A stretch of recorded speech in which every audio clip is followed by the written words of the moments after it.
Hello ladies and gentlemen, welcome back to another game. Today we have the man, the myth, the legend himself, Serral in the top right corner spawning as the red Zerg player. In the bottom left we have Zoun playing for Team Alpha X.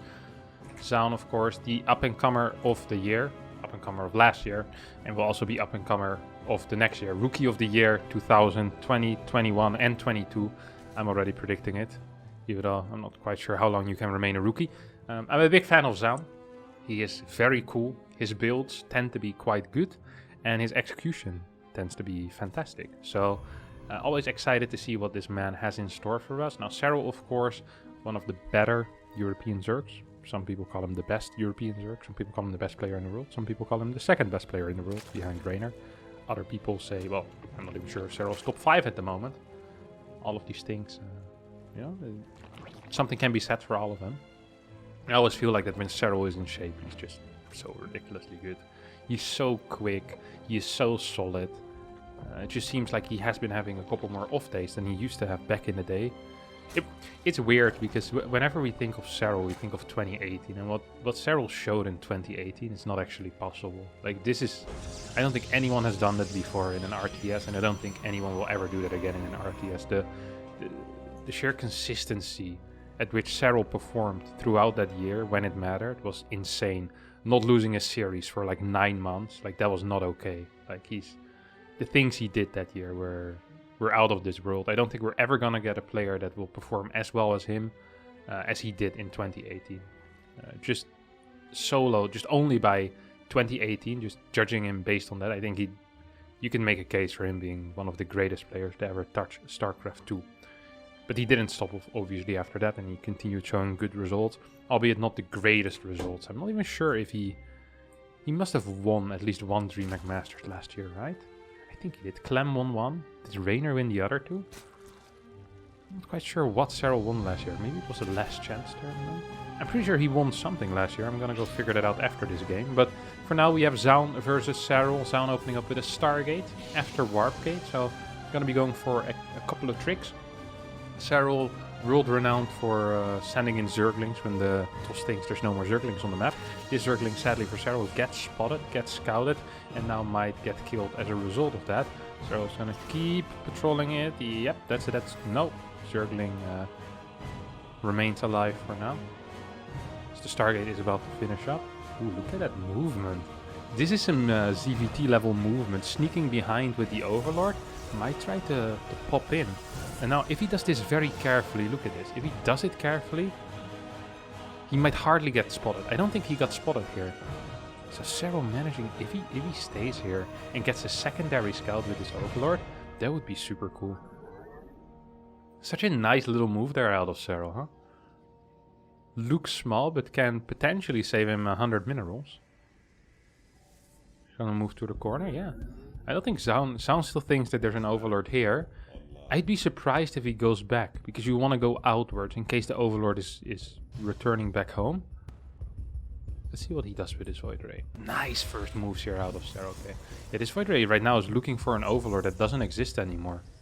And we might see a secondary scout out of Serral that will force Zoun to reveal his hand.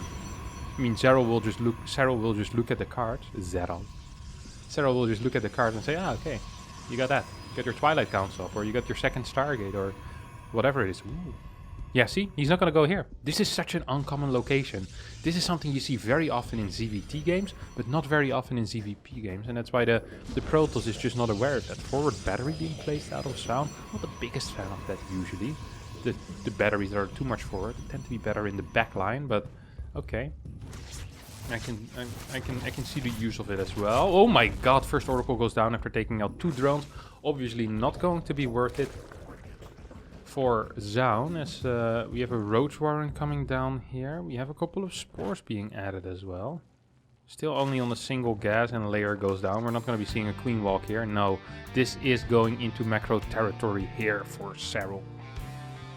Zoun also going for macro territory. Albeit slightly different macro territory. Ugly warp in there. Not in between pylon, not near a mineral line. A little bit risky, but pays off. I'm going to be seeing either the Carrier or the Tempest build. Now, knowing Zoun a little bit, I think this is going to be Tempest? I haven't seen him play carriers much.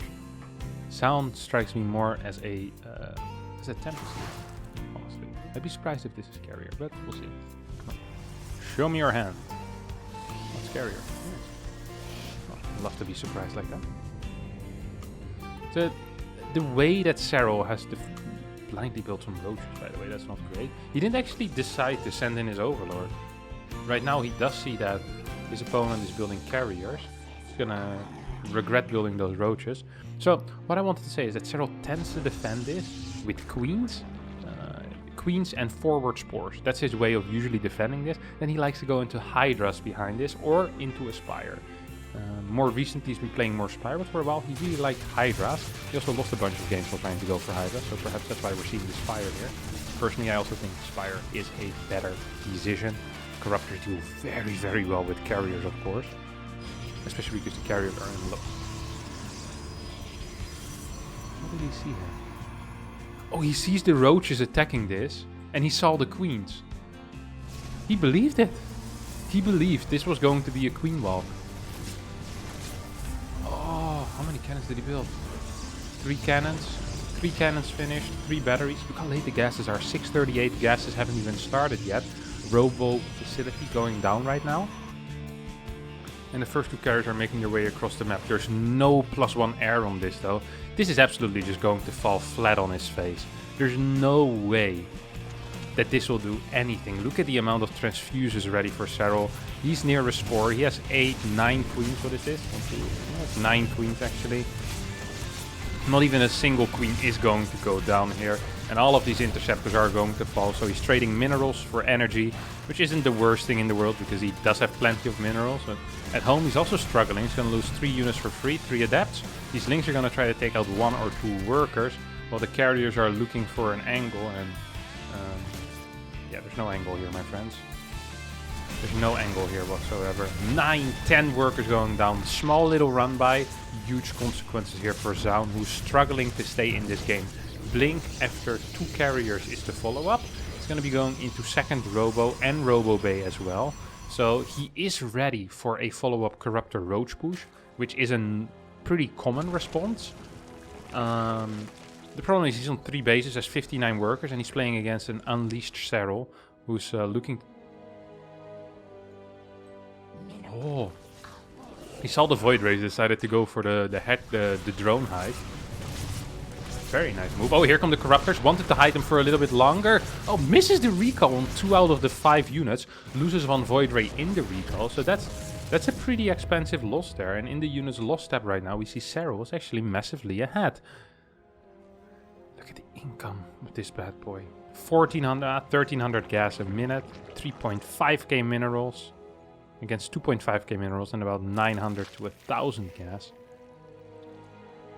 Double disruptors are being pushed out. I think Zoun will be able to defend simply because of the fact that he's playing double robo disruptor. But we're 9 minutes in and he's not even dreaming yet of a 4th Nexus, which really is an issue here, of course.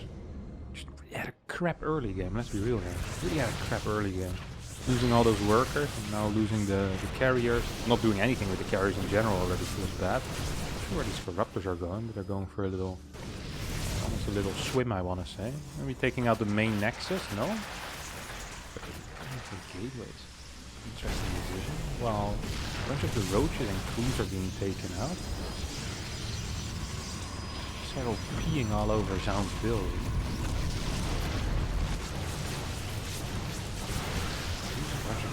Weird decision. Not the greatest fan of that, to be honest. I mean, what was wrong with killing the Nexus? What was wrong with just attacking into this? It's not like this was a huge army. Serral's actually not in trouble, but he's getting pushed back. The creep is getting pushed back. Unit lost is evening up as well. No 4th base yet, which is great. These units most likely are going to... I don't understand why Serral doesn't just decide to go in. You have so many Corruptors. Just take out these 2 units, you're going to be fine. Probably wants to go back into the main base one more time. Wants to take out this Nexus, perhaps. Very, very off game. Also overbuilt Corruptors a little bit. Probably was afraid of a follow-up of Stargates. triple Stargate, Void Ray or something like that. Zest has been playing a lot. Still only on 8 gas, no 10 gas. We do have the drone count perhaps for 10 gas. Second Evo coming down. And fourth base 10 minutes in game. Yeah, pathetic attempt. Actually a pathetic attempt. Yeah, it's not the economy you need, my friend. You need way more eco in order to stay competitive in this game. Now fighting with a mass Stalker army. This army just gets completely blasted by any type of Baneling count, I feel like. What is this? 8 roach run by. Is this gonna force a cancel? It might. It's not like you can just warp in 12 Stalkers, you know? It's 8 gateways, 10 gateways. Never mind. You can actually warp in 11 Stalkers. I didn't speak. You can't defend it. I think he just warped in somewhere though. Prison is in the wrong place at the wrong time. I don't think this is gonna force a cancel, but it might force his opponent back. The Corruptors went in. The one thing Serral needs to be very careful of though is that his air army isn't too big, that he can't fight the ground no more. That's actually a real possibility here. This is a real possibility. Look how small the ground army for Serrals. If one of these big disruptor shots hit, that could be a massive issue. Luckily so far, none of that is happening. I don't understand why Zoun is going back. This is his one chance that he has. 104 army supply against 110 in favor of Serral. But a lot of that supply is in these Corruptors, which are practically useless. They're dead weight. Now Zoun decides to go again. Yeah, disruptor shots are going to deal a lot of damage here. Sure, there's a Baneling count, but is that Baneling count big enough? I'm not sure. There's no flank though. A lot of disruptor shots are hitting nothing. Banelings, are they being microed? Are they being microed? Yes, they are. These disruptors are all clumping up right now. Blinks back so that the disruptors actually become a free target. Good splits out of Zoun. Serral needs to be really careful. He wants these small little trades, small little engagements, so he can remax. He still has a lot of money in the bank. He needs to start thinking about getting something out of these Corruptors, whether that's Broodlord. Yep, there we go. 6 Broodlords on the way. Serral's going to give up this base. We'll go back to 3 base versus 4 bases. These Corruptors take out the 4th on the other side as well. We still have this base. Technically could be 5 base against 3, but yeah, okay, this base is also going to go down. Unless we have a big warp in right here, which is a possibility. But Zoun... No, he's supply block. Zoun with a supply block is not going to be able to warp in Stalkers. We will lose this base. He's pushing forward.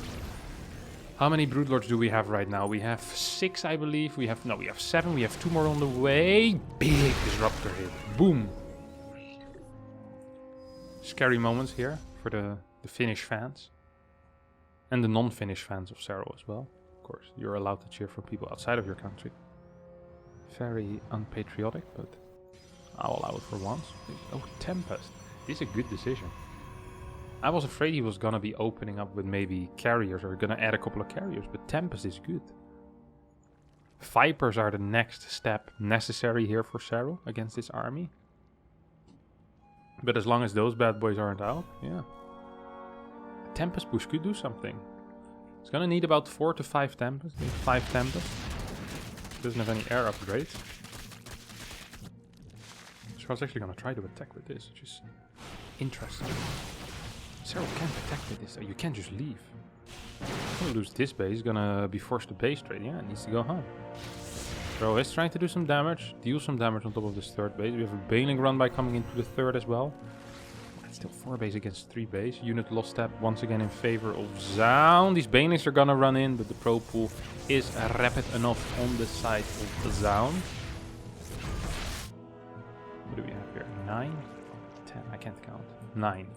9 Broodlords. Okay, sick. 2 Vipers. This is the 3rd Tempest. Yeah, we're gonna need more Tempest, but you can't survive with 3.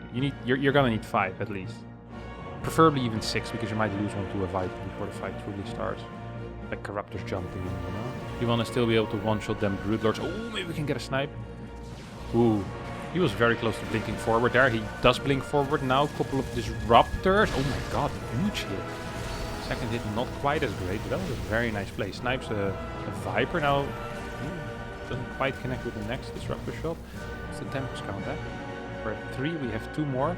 It's gonna go up to 6 actually. Very nice. Very, very good composition building here out of Zoun, who stays really low worker count as well, and is just banking on one good fight and then to push through, and it might be possible. I'm not saying it's likely, I'm just saying that it might be possible here. Serral moving forward right now. I think Serral, if he attacks off creep, there's a decent possibility that he's gonna get blasted by Disruptors and his air gets blasted by Tempest. He needs to be so careful right now. There's a single Viper with 8 Corruptors. That's not enough. There's no Oracle with this army, which is frustrating. Because an Oracle would help so much. Okay, here come the Disruptor shots. Are they good? Are they good? No, they're fantastic. At least one of them was. Bailey's dealing a lot of damage though. Good blink forward here out of Zoun, but I don't think it's going to be good. How did this fight go so well? I guess all the Bailings connecting didn't really help for the Stalkers. Broodlords are going to stay alive, and now this fight looks really silly. But in my mind, this was going to be way closer. I guess Disruptors didn't do a good enough job zoning. Difficult, of course, to do that with Disruptors. Because it doesn't really zone the air, it just zones the ground. Which usually makes it a little harder with Storms, a little bit easier. Because you don't need different units to zone out the Corruptors at the same time. You can just use your Templar for that as well. Yeah, at this point it's just over. Zoun has half the supply, doesn't have a bank. Is mining from a fort base. No gas yet though. Double Archons over there, but yeah. Ultra on the way, 31 Banelings on the way as well. And 10 Stalkers, 11 Stalkers, 4 Archons, and 4 Disruptors. 3 Disruptors shoot at the same time. 2 bullets hit that Ultra, but it's not going to be enough. Corruptors perhaps want to fly in, deal some damage. Nexus in the main I think just went down. I missed that, excuse me. I'm sorry, my apologies. We're on 6 base once again. One of those being a rich Vespine geyser. Zealot run by gets stopped by the Guardian Broodlord. Or the Guard Broodlord, excuse me. Yeah, well, the big account's just ridiculous. What is this? 58. It's even gonna come in from one side. Doesn't give a crap. Look at that. Serral's not even microing. This is a show of dominance. This is telling Zoun to get out of his game. Zoun gets the message, leaves the game, and Serral destroys Zoun in a very one-sided game, actually. Well, no, it wasn't one-sided. Kind of an intense game. It was an intense game. You know what? It was intense. If you like the intensity of this game, don't forget to hit the like button. Don't forget to subscribe to the channel. We'll see you all next time for a new video. Bye-bye.